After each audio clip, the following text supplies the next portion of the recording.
Bem-vindo aos relatos assustadores. Senhor Sorridente.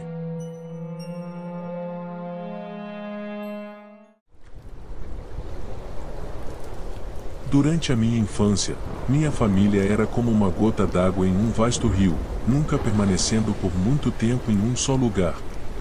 Nos estabelecemos em Rhode Island quando eu tinha 8 anos, e lá permanecemos até eu ir para a faculdade em Colorado Springs. A maioria das minhas memórias está enraizada em Rhode Island, mas há fragmentos no sótão do meu cérebro que pertencem às várias casas em que moramos quando eu era bem mais novo. A maioria dessas lembranças é confusa e sem propósito, correndo atrás de outro menino no quintal de uma casa na Carolina do Norte, tentando construir uma jangada para flutuar no riacho atrás do apartamento que alugamos na Pensilvânia, e assim por diante.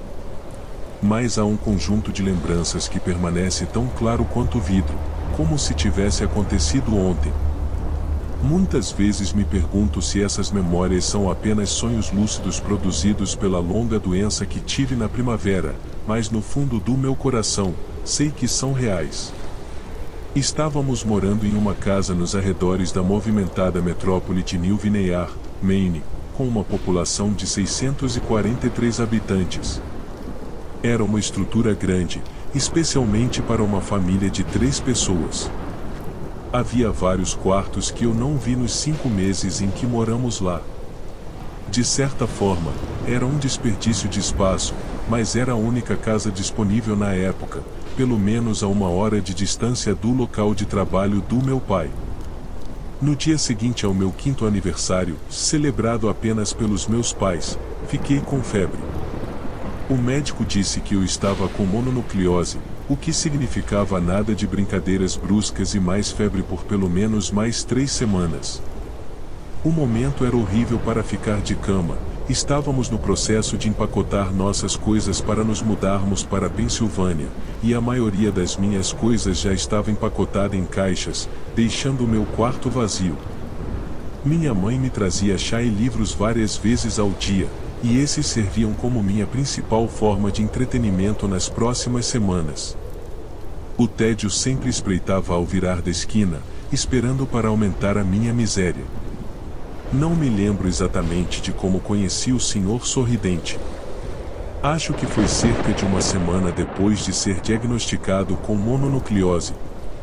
Minha primeira lembrança da pequena criatura foi perguntar a ele se tinha um nome.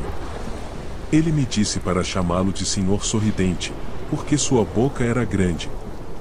Na verdade, tudo nele era grande em comparação com o corpo dele, sua cabeça, seus olhos, suas orelhas tortas, mas a boca era, de longe, a maior. Você se parece com um Furby, eu disse enquanto ele folheava um dos meus livros. O Senhor Sorridente parou e me olhou intrigado. Furby?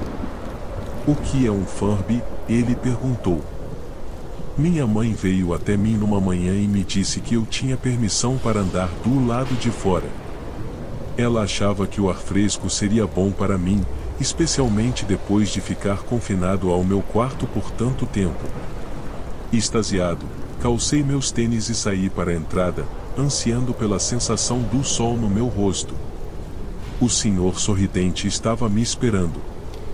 Eu tenho algo que quero que você veja, ele disse.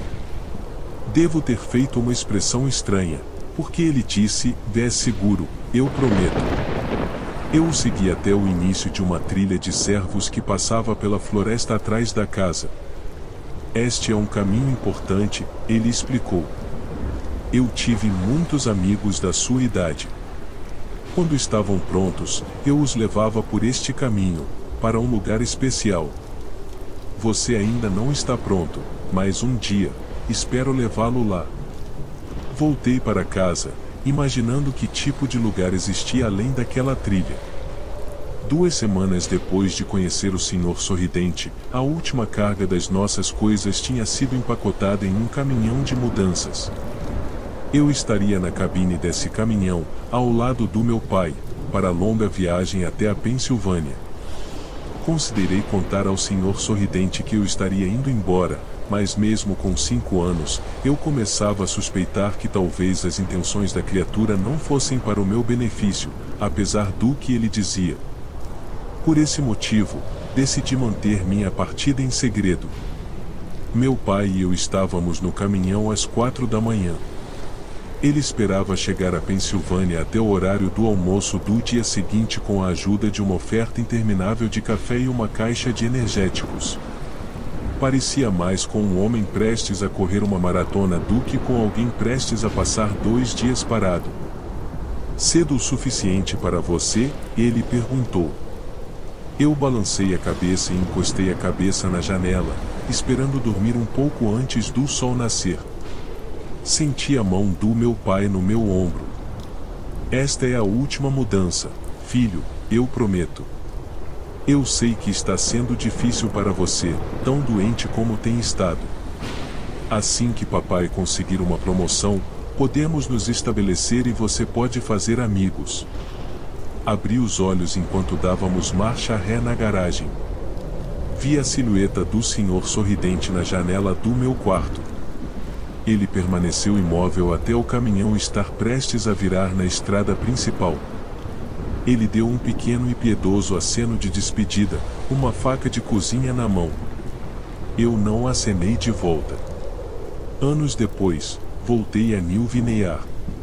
O pedaço de terra onde nossa casa ficava estava vazio, exceto pela fundação, pois a casa pegou fogo alguns anos depois que minha família partiu. Por curiosidade, segui a trilha de servos que o senhor sorridente havia me mostrado. Parte de mim esperava que ele pulasse de trás de uma árvore e me assustasse, mas senti que o senhor sorridente havia ido embora, de alguma forma ligado à casa que não existia mais. A trilha terminava no cemitério memorial de New Vineyard. Percebi que muitos dos túmulos pertenciam a crianças. Dei de ombros. Você sabe, e o brinquedo?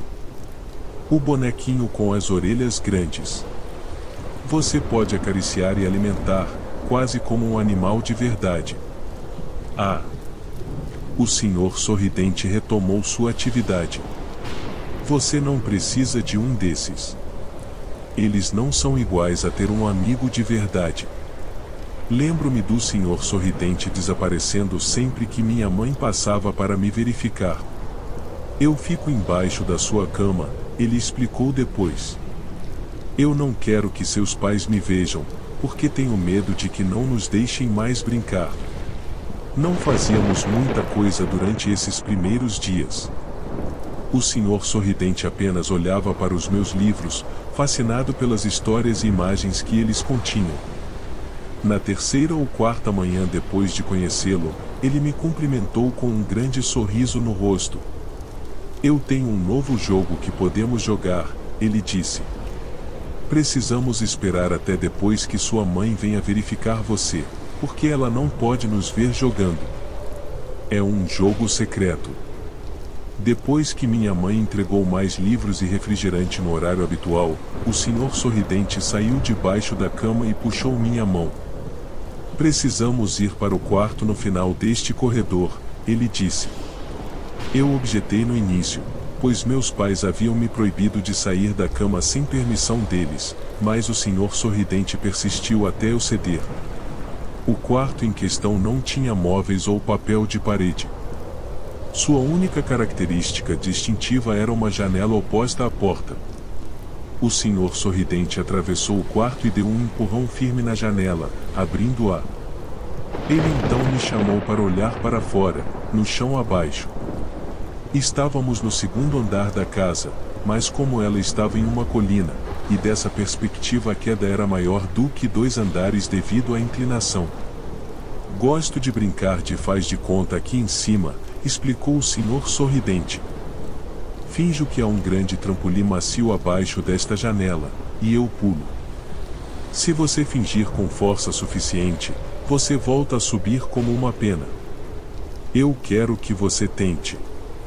Eu era uma criança de 5 anos com febre, então apenas uma leve dúvida passou pelos meus pensamentos enquanto eu olhava para baixo e considerava a possibilidade.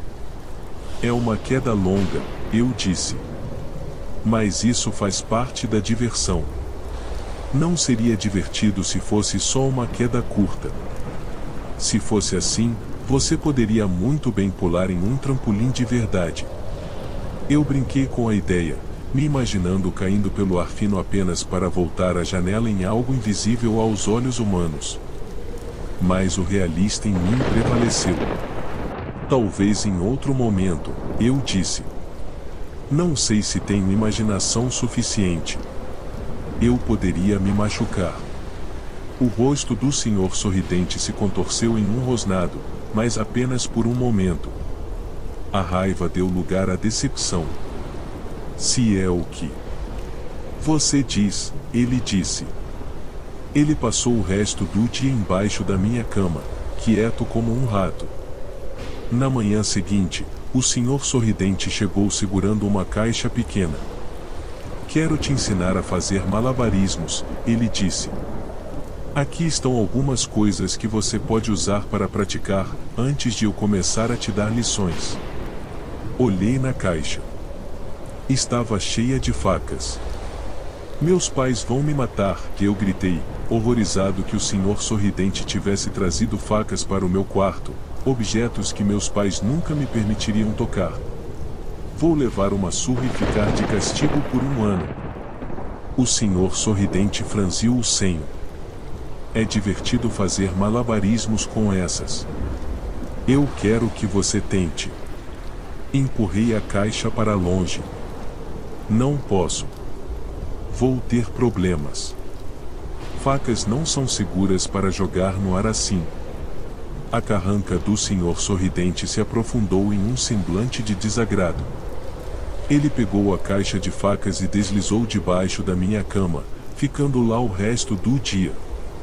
Comecei a me perguntar com que frequência ele ficava embaixo de mim.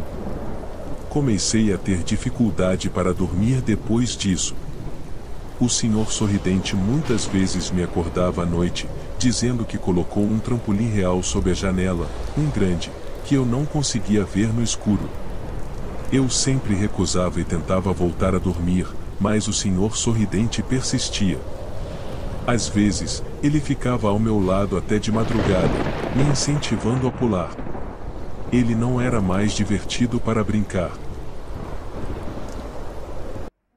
Obrigado por assistir. Contamos com seu apoio. Se inscreva no canal. Curta o vídeo e compartilhe com seus amigos. Até o próximo vídeo.